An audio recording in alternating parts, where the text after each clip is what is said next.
Halo, shalom anak-anak. Bagaimana kabar kalian? Tetap sehat? Nah, bersama lagi dengan Losa Irma di dalam Voice of Aletheia. Nah, hari ini kita mau belajar tentang mencari kehendak Tuhan.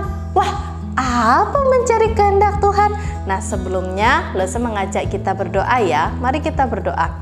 Bapa di surga, saat ini anak-anakmu akan merenungkan firman Tuhan. Berkati mereka Bapa untuk mereka mendengar dengan baik dan melakukan firman-Mu. Di dalam nama Tuhan Yesus kami berdoa. Amin. Anak-anak, hari ini sebelum Lose mau bercerita nih, Lose mau kasih kita gerakan dulu ya. Yel-yel dulu gitu ya. Masih inget nggak ya yel-yelnya anak Aletheia gitu ya? Anak Aletheia, yes, yes, yes. Nah, Lose mau tambahin nih. Gimana ayo? Coba ikutin Lose ya. Anak-anak Aletheia, yes, yes, yes. Aku generasi tangguh. Nah, bisa nggak? Kita coba sekali lagi ya. Anak-anak Aletheia, yes, yes, yes. Aku generasi tangguh. Nah, anak-anak, hari ini generasi tangguh nih, kalian-kalian ini akan belajar mengenai mencari kehendak Allah. Gimana sih maksudnya Lose? Nah, anak-anak pernah berpikir besok kalau besar aku mau jadi apa ya? Pernah nggak mikir kayak gitu? Anak-anak, itu namanya cita-cita gitu ya. Nah, kalau kita berpikir tentang cita-cita, banyak sekali. Ada mau jadi polisi, ada tentara, ada YouTuber, ada artis ya, dan masih banyak lagi. Kira-kira pernah enggak ya kalian berpikir begitu? Besok kalian mau jadi apa? Nah, kita harus tanya nih sama Tuhan. Tuhan, besok aku mau jadi apa ya? Nah, anak-anak, pernahkah kalian memilih? Misalnya ketika kalian dapat angpau atau diberikan orang tua uang. Lalu kemudian kalian berpikir, uang ini tak buat apa ya? Mau buat beli mainan, mau ditabung, atau mau buat beli makanan? Nah, bingung kan? Mau dibuat apa ya uangku? Anak-anak pernah nggak mengalami hal seperti itu? Atau pengen main PS, pengen main sepeda, atau pengen mainan toys-nya kita? Hah, itu juga bingung ya. Apa yang harus kita lakukan? Anak-anak, dalam kisah yang akan kita lihat nanti di dalam 1 Samuel pasal yang ke-30 diceritakan seorang yang bernama Daud. Dia itu juga bingung ketika dia melihat sesuatu kondisi yang sulit. Dia bingung, apa yang harus aku lakukan? Tapi apa yang dia lakukan ya? Mari kita saksikan.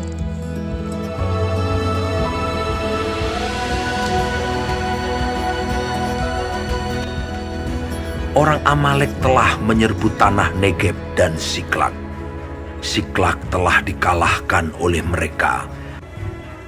Perempuan-perempuan dan semua orang yang ada di sana, tua dan muda, telah ditawan mereka.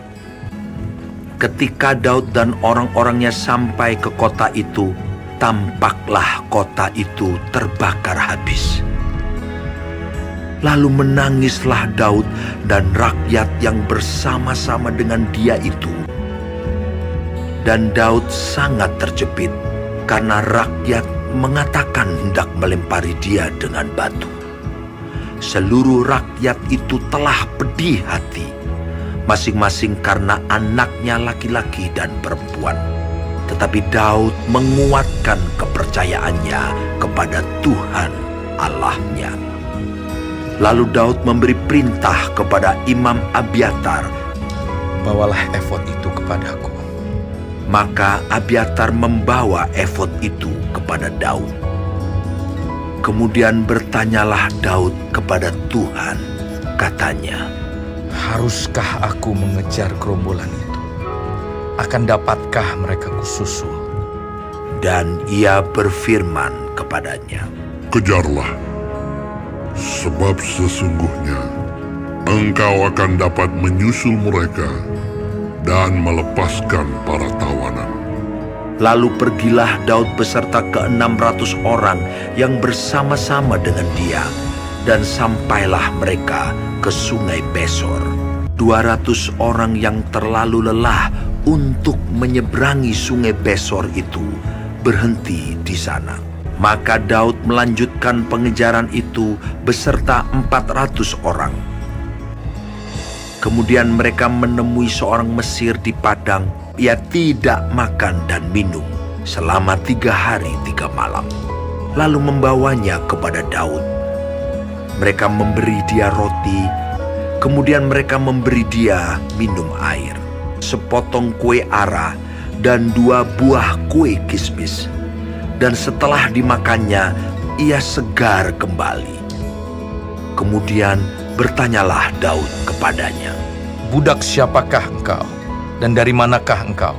Jawabnya, Aku ini seorang pemuda Mesir, budak kepunyaan seorang Amalek. Tuanku meninggalkan aku karena 3 hari yang lalu aku jatuh sakit. Daud bertanya kepadanya. Dapatkah engkau menunjuk jalan kepadaku ke gerombolan itu? Katanya, Bersumpahlah kepadaku demi Allah, bahwa engkau tidak akan membunuh aku dan tidak akan menyerahkan aku ke dalam tangan tuanku itu. Maka aku akan menunjuk jalan kepadamu ke gerombolan itu. ia menunjuk jalan kepada Daud ke sana, dan tampaklah orang-orang itu berpencar-pencar di atas seluruh daerah itu, sambil makan, minum, dan mengadakan perayaan karena jarahan yang besar. Dan pada keesokan harinya, Daud menghancurkan mereka dari pagi-pagi buta sampai matahari terbenam. Tidak ada seorang pun dari mereka yang lolos, kecuali 400 orang muda yang melarikan diri dengan menunggang unta. Daud melepaskan semua apa yang dirampas oleh orang Amalek itu. Tidak ada yang hilang pada mereka, sampai anak laki-laki dan anak perempuan. Semuanya itu dibawa Daud kembali. Nah, anak-anak, kita lihat tadi ya bahwa ternyata ada sebuah kota yang sedang mengalami kerusuhan. Kota itu barang-barangnya dirampas, banyak anak-anak kecil diculik. Dan Daud pada waktu itu sebagai raja, dia gimana dong Tuhan? Dia menangis, dia nggak punya pilihan. Dia mau maju pasti akan mati, dia mundur nggak bisa, dia harus selamatin nih kota ini dan rakyat-rakyatnya. Wah, dia bingung anak-anak. Lalu apa yang terjadi? Satu hal yang tadi dikatakan di firman Tuhan ya, dikatakan Daud semakin percaya kepada Tuhan. Nah, apa artinya itu? Ternyata Daud dikatakan semakin percaya kepada Tuhan ketika dia bingung untuk memilih. Daud berdoa kepada Tuhan, Daud ngobrol sama Tuhan. Tuhan, apa yang harus aku lakukan? Apakah aku harus menolong rakyatku dan membelanya? Tapi bagaimana dengan aku? Dan apakah aku harus lari? Bagaimana dengan rakyatku? Nah, dia datang anak-anak bergumul sama Tuhan dengan sungguh-sungguh. Lalu Tuhan mengutus dia. Tuhan memberi jawaban kepada dia.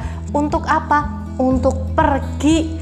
Pergilah bersama dengan pasukanmu untuk mengambil kembali rampasan-rampasan harta dan orang-orang yang diculik tadi untuk bisa dikembalikan kepada rakyat. Dan akhirnya apa yang terjadi? Karena Tuhan menjawab demikian, maka Daud pun melakukan. Dia pergi bersama pasukannya dan disertai oleh Tuhan. Dia berhasil membawa kembali rampasan harta-hartanya itu dan juga semua orang-orang yang diculik.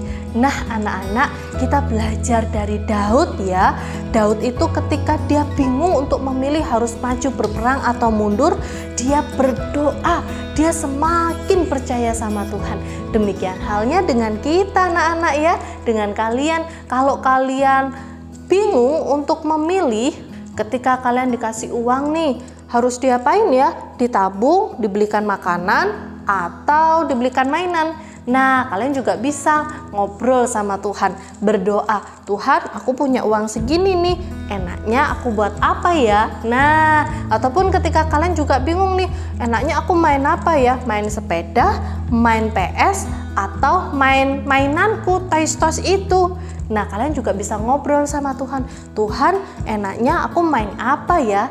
Nah, Tuhan itu pasti akan menjawab kalian. Tuhan akan memimpin kalian untuk apa yang Tuhan mau kalian lakukan, kalian akan lakukan itu. Jadi anak-anak, jangan malu untuk tanya sama Tuhan ya. Jangan takut untuk tanya sama Tuhan. Tuhan, hari ini aku mau belajar apa main game ya? Tuhan, hari ini aku mau baca buku atau nonton TV ya. Nah, nggak usah malu, nggak usah takut. Tanyalah, ngobrol sama Tuhan, nggak apa-apa, oke? Bisa ya, karena Tuhan adalah sahabat kita. Tuhan adalah Allah kita dan Tuhan selalu menemani kita. Mari kita berdoa. Bapa yang di surga, terima kasih. Tuhan selalu ada dan menyertai anak-anak. Tolong berkati Tuhan setiap anak-anak-Mu untuk selalu mengingat Tuhan, untuk selalu dekat dengan Tuhan, untuk selalu ingat Tuhan dan mengandalkan Tuhan dalam hidup mereka. Terima kasih Bapa, di dalam nama Tuhan Yesus kami berdoa. Amin. Anak-anak, voice note kita hari ini untuk playgroup junior dan senior, voice note-nya, aku mau andalkan Tuhan. Aku mau andalkan Tuhan. Dan untuk anak-anak kelas TKA dan TKB, apakah judul renungan kita hari ini? Apakah judul renungan kita hari ini? Jangan lupa laporannya ya. Selamat beraktivitas. Salam Aletheia, Tuhan Yesus memberkati.